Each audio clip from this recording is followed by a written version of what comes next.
Sampurasun, ketemu lagi dengan saya Herman Jambek. Kali ini saya akan membahas tentang mental block. Jadi mental block ini membuat orang menjadi goblok. Goblok itu adalah memblokir dirinya. Tapi sebelumnya seperti biasa, yuk mari kita ngopi. Ngobrol perihal iman, ngobrol perihal Islam. Luar biasa. Corona, kopi jeung rokona. Jadi mental block ini hal yang paling berbahaya di abad ini adalah ketika orang sudah memiliki mental block, atau misalnya akses kepada jati dirinya yang sejati sudah diblokir. Oleh apa? Diblokir oleh pengetahuan merasa tahu, diblokir oleh wawasannya karena dia merasa tahu. Jadi kata saya juga dijajah. Yang paling berbahaya itu adalah dijajah ideologi. Kalau dijajah sama Belanda, kita kelihatan Belandanya, tahu musuhnya. Dijajah sama Jepang, kita tahu musuhnya. Dijajah sama Inggris, kita tahu siapa yang harus dilawan. Tapi dijajah oleh ideologi, dijajah oleh pemahaman, kita nggak tahu siapa yang harus dilawan. Akhirnya ketika ada perintah dari atasannya, atau ustadznya, atau kiainya, atau ahli kitabnya yang mengatakan bunuhlah orang kafir itu, dia akan nurut, memakai bom bunuh diri. Dengan apa? Dengan angan-angan dia akan masuk surga. Jadi akhirnya Tuhannya itu adalah angan-angan. Angan-angan akan dijamin surga, katanya. Dijamin surga dengan melakukan bom bunuh diri. Jangankan membunuh orang lain, membunuh diri itu dosa. Apalagi membunuh orang lain. Padahal maksud dan tujuan dari bunuhlah orang kafir itu bukan membunuh orang lain di luar diri kita. Karena kekafiran itu bukanlah apa yang ada di luar diri kita. Kekafiran itu adalah pikiran kita sendiri. Jadi perintah untuk membunuh kekafiran itu bukan membunuh kekafiran yang ada di luar dirimu, membunuh orang-orang yang ada di luar dirimu, bukan. Tapi itu memerintahkan kepada kita untuk membunuh kekafiran yang ada di dalam diri kita, yaitu pikiran. Membunuh kekafirannya, apa itu kafir? Cover, selalu menutup diri. Cover book. Cover itu kan ada buku itu ada covernya. Itu selalu menutup. Pikiran kita selalu menutup dari suatu hal yang baru, dari wawasan baru. Nah, itu yang harus kita bunuh, kemalasannya. Karena ada kalanya ketika dia berpengetahuan, merasa tahu, merasa paling benar, dia tidak mau menerima hal baru. Justru padahal yang namanya ilmu itu ketika kita mau menerima hal baru yang belum kita ketahui. Kalau kita ketahui sebelumnya, ya untuk apa dipikirkan? Untuk apa diyakini? Mending kita membuka satu lembaran baru, membuka satu cerita baru agar kita terbuka. Nah, membunuh kekafiran yang dimaksud adalah membunuh kekafiran pikiran kita sendiri yang tidak mau membuka terhadap hal baru, tidak mau membuka terhadap pemahaman baru dan ilmu baru. Nah, yang membuat seseorang menjadi goblok itu go itu pergi, blok itu memblokir akses rasa dirinya, itu karena dia telah memiliki mental block, telah membuat pengetahuan dan menciptakan Tuhan menurut persepsi akalnya, menurut persepsi hafalannya dari kitab-kitab. Padahal Tuhan tidak pernah menulis kitab. Nabi Muhammad juga tidak pernah menulis kitab. Kitab ditulis setelah Nabi Muhammad wafat. Jadi banyak orang yang masih terjebak dengan mental block. Ketika meyakini itu, akhirnya itu dijadikan referensi dan dijadikan suatu patokan dengan memandang sebelah mata. Memandang sebelah mata. Menganggap keyakinan apapun di luar kelompoknya, di luar pemahamannya adalah salah. Dia tidak mau membuka pikirannya terhadap hal baru. Nah, ini yang disebut mental block. Jadi mental block ini apabila orang sudah terblokir rasa dirinya oleh pemahamannya, maka tidak ada satupun akan membukakan. Tidak ada satupun orang yang akan bisa menyadarkannya. Ibaratnya dia sudah mabok. Kalau udah mabok agama, nggak ada yang bisa menyadarkannya. Kalau mabok minuman, itu masih mending.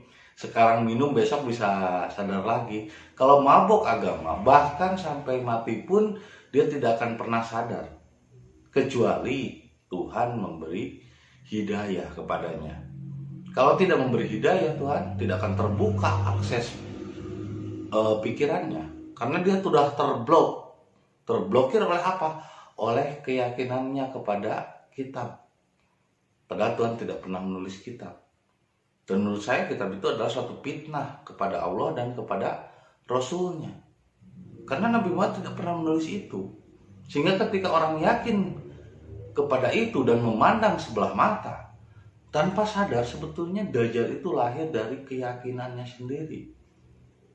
Akhirnya di dalam dirinya selalu berperang melawan orang-orang di luar dirinya, orang-orang yang memiliki pemahaman yang berbeda dengannya. Dia tidak paham siapa yang harus diperangi. Yang harus diperangi itu bukanlah hal-hal di luar dirimu, tapi yang harus kamu perangi itu adalah hal-hal yang ada di dalam dirimu, termasuk seperti mental block. Itulah kekufuran yang nyata di dalam diri kita. Jadi yang harus kamu bunuh bukan orang kafir di luar kelompokmu atau di luar golonganmu, tapi mental block atau pemikiran Anda sendiri yang harus terbuka. Jangan tertutup, jangan cover itu tertutup. Akhirnya orang-orang yang tertutup mental blocknya ya goblok gitu. Jadi dia terblokir untuk memahami rasa dirinya yang sejati. Sama seperti ketika saya berbicara tentang reinkarnasi, banyak orang yang belum yakin bahwa reinkarnasi itu ada. Padahal di dalam kitab yang diyakini oleh dirinya pun sebetulnya banyak cerita tentang reinkarnasi. Contohnya misalnya tentang cerita Ashabul Kahfi yang mati ratusan tahun terus dihidupkan lagi, lalu membawa anjing dan dia sudah lupa akan masa lalunya. Nah, itu tentang reinkarnasi. Banyak orang tapi ketika dia hidup di zaman sekarang, dia lupa apa yang terjadi di masa lalunya. Nah, satu-satunya cara untuk mengakses dan mengingat kembali tentang apa yang terjadi di masa lalunya, itu di dalam otak kita ada yang namanya kelenjar pineal. Kelenjar pineal ini kecil hanya sebesar kaca polong dan warnanya hitam pekat. Nah, bagaimana mengakseskan kelenjar pineal agar terbuka, tersambung dengan memori-memori kita di masa lalu? Nah, itu kelenjar pinealnya harus bergetar. Nah, dengan cara apa? Berserah diri. Ketika kita berserah diri, menyerahkan pikiran, hati, dan nafsu kepada Allah, maka kelenjar pineal pun perlahan-lahan dia akan aktif. Awalnya mungkin bergetar, halus, kencang. Ketika bergetar sangat kencang, dia tiba-tiba akan berubah dari hitam pekat menjadi cahaya. Dan itu yang akan mengakses seluruh sel otak, termasuk neuron, listrik-listrik yang ada di sel otak kita. Itu kan ada listrik yang neuron plasma, dia semacam black box. Kalau di pesawat itu black box. Jadi sesuatu yang menyimpan memori dari masa lalunya. Ketika terbuka akses itu, maka kita akan tahu siapa diri kita di masa lalu. Bahkan banyak orang yang sudah berkali-kali hidup, dihidupkan lagi, mati, dihidupkan lagi, mati, dihidupkan lagi. Itu kan tentang reinkarnasi, bukan tentang neraka. Makanya katanya di neraka orang mati dihidupkan lagi, mati dihidupkan lagi. Neraka itu kan dunia, bukan tentang suatu tempat ajab dan lain sebagainya. Jadi ketika dia masih di dunia, jiwanya belum sempurna, maka dia akan dimatikan, dihidupkan lagi, dimatikan, dihidupkan lagi. Itu bukan tentang neraka, tapi tentang dunia. Tapi imajinasi kebanyakan umat yang beragama Islam di bawah hayalan oleh para ahli kitabnya untuk menghayalkan bahwa neraka setelah kematian di luar sana. Padahal bukan. Itu tentang dunia. Di sini, di bumi ini, ketika masih tetap di bumi, maka berarti dirinya tetap di neraka. Makanya ketika di neraka, dia dihidupkan dan dimatikan lagi, dihidupkan lagi. Itu reinkarnasi. Dan banyak orang yang ketika dihidupkan lagi, terlahir lagi sebagai bayi yang kecil dan masuk jiwanya ke dalam bayi itu, dia lupa akan masa lalunya. Satu-satunya cara untuk mengakses masa lalu itu yaitu dengan surrender, dengan berserah diri, menyerah, relax, dan serahkan semuanya pada Tuhan. Bahkan di dalam film Infinite juga dimasukin dulu ke tabung air sampai dia merasakan kematian. Setelah merasakan kematian, maka di sanalah kelenjar pineal akan aktif dan mengingat kembali memori-memori yang terjadi pada masa lalu.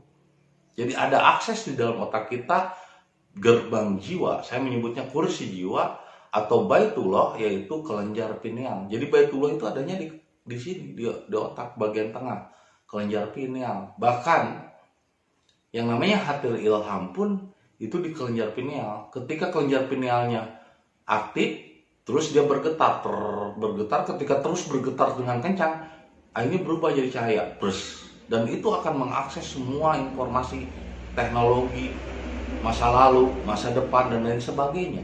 Tapi banyak orang yang tidak mampu bagaimana cara mengaktifkan kelenjar pineal, yaitu dengan cara berserah diri melalui latihan kejiwaan. Jadi ibadah yang praktis di zaman ini adalah latihan kejiwaan dengan cara surrender atau berserah diri. Bahasa Arabnya adalah Islam, tapi bukan Islam kepada agama, bukan Islam kepada ulama, bukan Islam kepada ahli kitab, bukan Islam kepada kitab, bukan Islam kepada orang lain, bukan Islam kepada tempat.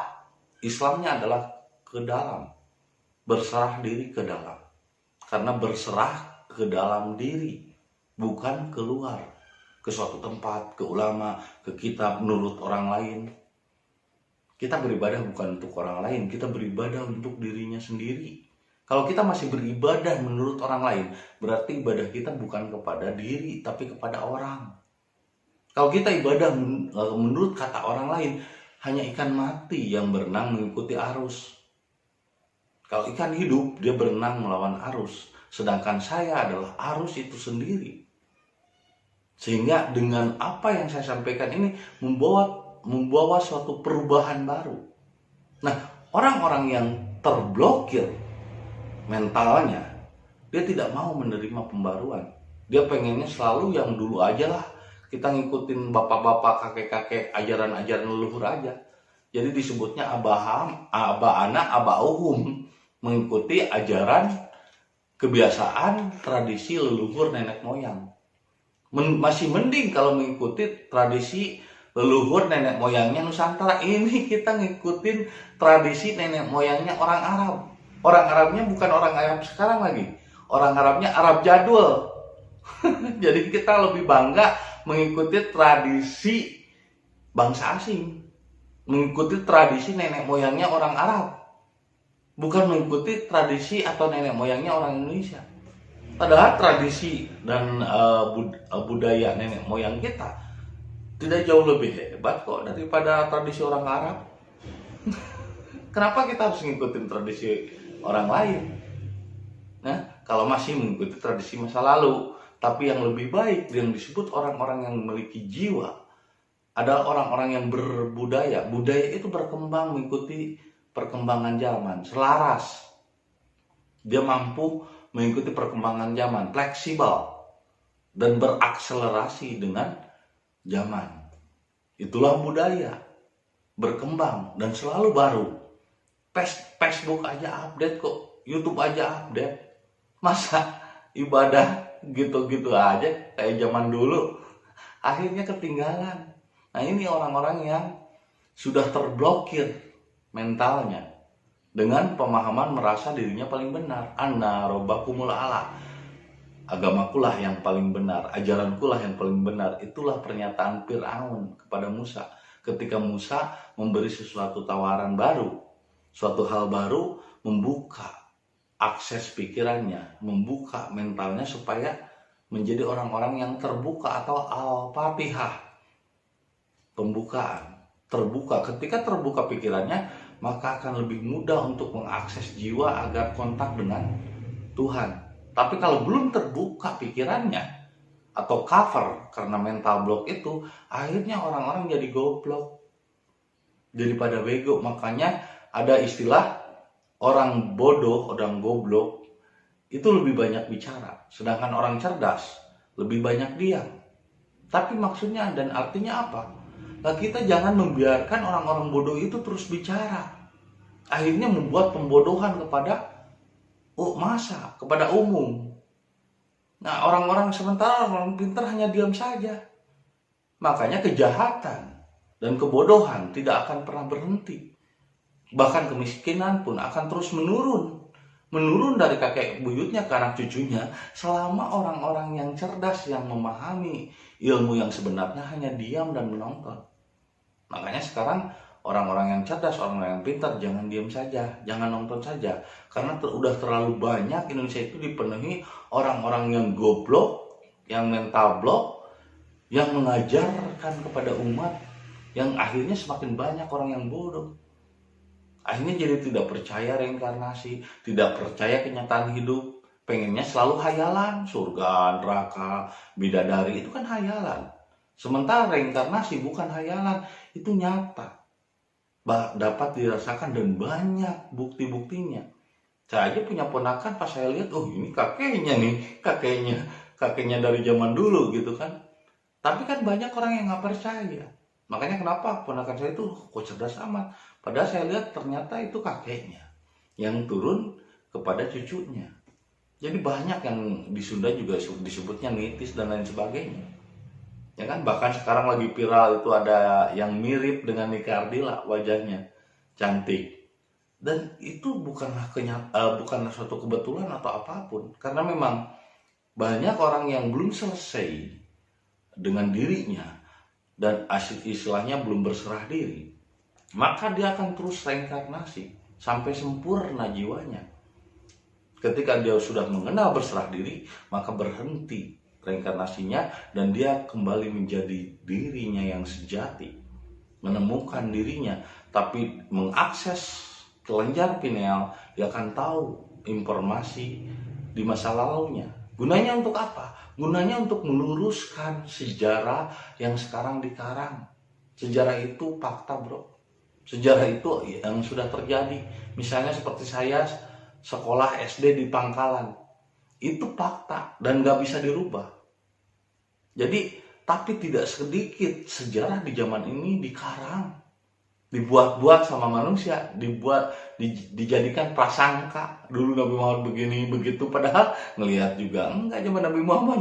Dulu Nabi Ibrahim katanya disuruh oleh Allah untuk menyembelih Ismail, padahal menyaksikan juga enggak, melihat juga enggak dia ke masa lalu. Nah, kalau orang-orang yang diberi kemampuan oleh Tuhan sebagai corongnya, dia akan membuka akses kelenjar pineal dan melihat apa yang terjadi di masa lalu, meluruskan kembali sejarah yang sudah diotak-atik oleh kepentingan politik. Sehingga perlu diluruskan kembali sejarah-sejarah yang sekarang udah banyak bengkok. Itulah gunanya kita mengetahui apa yang terjadi di masa lalu. Apalagi kita mengetahui diri kita. Supaya apa? Supaya kita tambah yakin, supaya kita tambah tenang, iman. Kalau yakin, hakul yakin. Kalau iman, supaya jiwa kita tenang. Tidak ada lagi prasangka.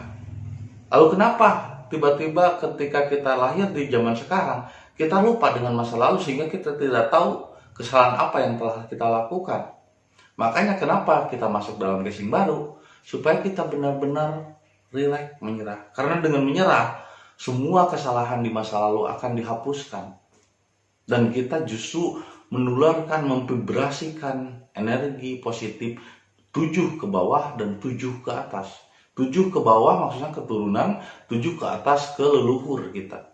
Itulah hebatnya berserah diri, itulah hebatnya dharma, itulah hebatnya Islam. Makanya dikatakan Islam ya'lu wa la yu'la alaihi. Islam itu tinggi dan tidak ada lagi yang lebih tinggi dari Islam. Tapi bukan agama Islamnya ya. Islamnya berserah diri. Jadi tidak ada yang lebih tinggi dari dharma, tidak ada yang lebih tinggi dari berserah diri. Karena itu satu-satunya cara untuk mengakses masa lalu dan untuk menghapuskan kesalahan-kesalahan dari kesalahan kita di masa lalu, dari karma-karma kita di masa lalu, dengan cara surrender, berserah diri, Islam. Tapi Islamnya bukan kepada agama, tapi Islamlah ke dalam diri, berserah ke dalam diri. Ya, itu saja yang bisa saya sampaikan hari ini. Semoga menjadi inspirasi dan hidayah bagi kita semua. Terima kasih atas kesediaannya menonton video saya, dan jangan lupa kopi ketika otak perlu inspirasi.